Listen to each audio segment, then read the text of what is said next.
Assalamualaikum warahmatullahi wabarakatuh.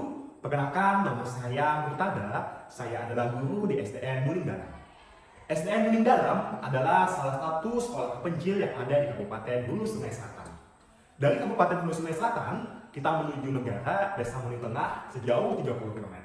Kemudian menuju Desa Muling Dalam hanya bisa diakses menggunakan perahu kecil menyusuri sungai, itu sejauh 20 km atau kurang lebih 1 jam perjalanan lamanya.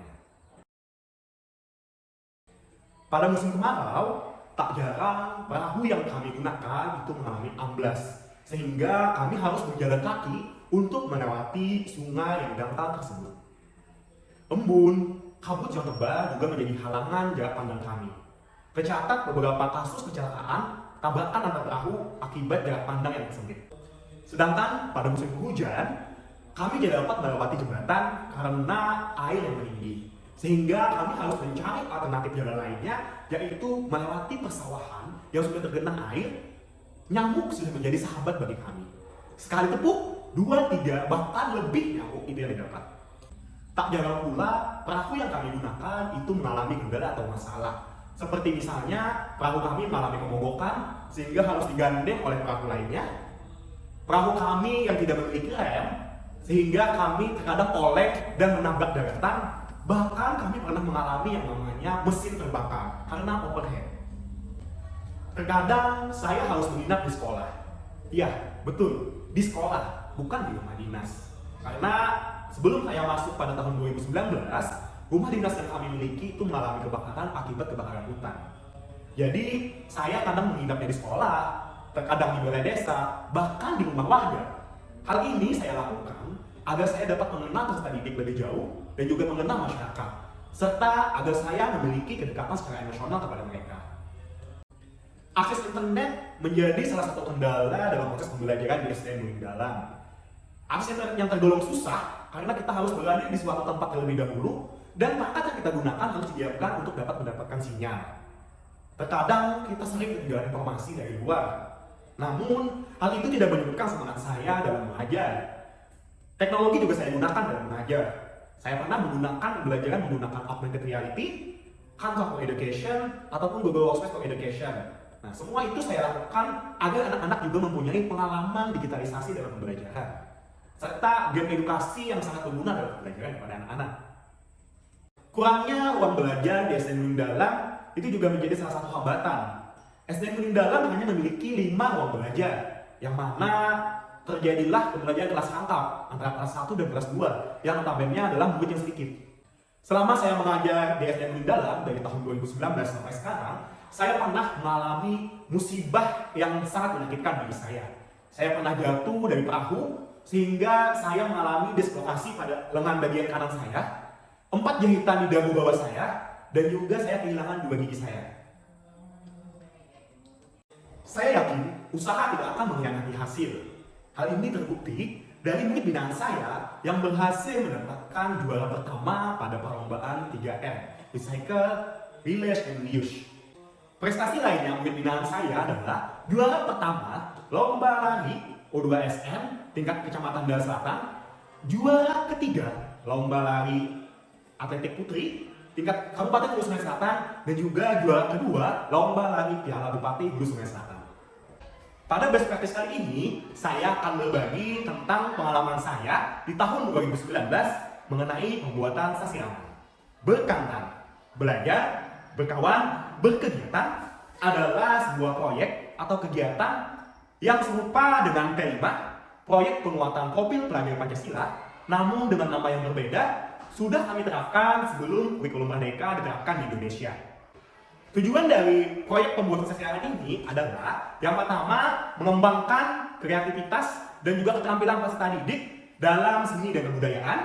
Yang kedua, melestarikan dan mencintai warisan budaya lokal melalui seni kesasirangan. Yang ketiga, menumbuhkan pemahaman peserta didik tentang nilai-nilai Pancasila dalam kegiatan. Langkah-langkah pelaksanaan proyek pembuatan sasirangan yang pertama yaitu pengenalan sasirangan. Pada tahap ini, saya memberikan sesi pembelajaran, baik itu mengenai sejarah, makna, teknik pewarnaan, bahkan filosofi di balik motif-motif sasirangan. Tahap kedua pada proyek ini adalah pelatihan pembuatan sasirangan, Dimulai dari langkah mempersiapkan alat dan bahan. Yang kedua, menggambar motif pada kain. Peserta didik dibebaskan untuk menggambar motif, namun tetap memperhatikan jarak antara motif adalah 2-3 cm agar motif yang dihasilkan menjadi lebih sempurna. Langkah selanjutnya adalah menjahit kain yang sudah dimotif menggunakan teknik jahit telunjuk atau jahit menjadi satu. Langkah selanjutnya adalah menyisip atau menarik benang jahitan dengan kuat, namun tetap hati-hati agar benang jahitan tidak putus sehingga kain akan mengkerut. Langkah selanjutnya adalah mewarnai kain tersebut. Bahan yang digunakan dalam pewarnaan sasirangan sama halnya dengan bahan yang digunakan pada pewarnaan batik. Langkah selanjutnya adalah melepaskan jahitan. Melepaskan jahitan bisa dengan alat bantu cutter ataupun pendeder. Tetap hati-hati agar tidak merusak kain. Kemudian cuci sebanyak 2-3 kali. Kemudian kain sasirangan dijemur tidak terkena matahari langsung. Hal ini dilakukan agar kain sasirangan tidak cepat pudar. Tahap selanjutnya dalam proyek pembuatan sasirangan adalah pameran karya. Pada tahap ini, peserta didik mengadakan pameran hasil karya mereka dalam membuat sasirangan yang diperlihatkan kepada orang tua, masyarakat sekitar, dan juga guru serta teman-teman mereka. Tahap yang keempat atau tahap yang terakhir dalam proyek pembuatan sasirangan adalah refleksi dan evaluasi. Pada tahap ini, peserta didik melakukan refleksi tentang pengalaman mereka dalam membuat sasirangan. Mereka juga berdiskusi mengenai tantangan yang mereka hadapi selama membuat proyek, serta bagaimana cara mereka menyelesaikan tantangan tersebut. Dan tak lupa, mereka juga berdiskusi nilai-nilai Pancasila apa yang dapat diterapkan dalam kegiatan tersebut. Misalnya seperti gotong royong, budaya, dan keadilan sosial. Dengan mengintegrasikan seni dan budaya dalam pendidikan, kegiatan ini dapat memberikan pengalaman yang menarik dan juga bermakna bagi peserta didik. Kegiatan ini dapat meningkatkan kesadaran peserta didik akan pentingnya identitas budaya dan juga nilai-nilai luhur bangsa. Sehingga mereka dapat tumbuh menjadi pelajar yang tidak hanya pandai atau cerdas dari segi akademik, namun juga pelajar yang memiliki integritas, empati, tanggung jawab terhadap masyarakat. Oleh karena itu, pelaksanaan proyek penguatan profil pelajar Pancasila melalui pembuatan sasirangan ini sangat relevan dan juga strategis dalam membentuk generasi muda yang kreatif dan juga memiliki karakter yang sesuai dengan nilai-nilai Pancasila.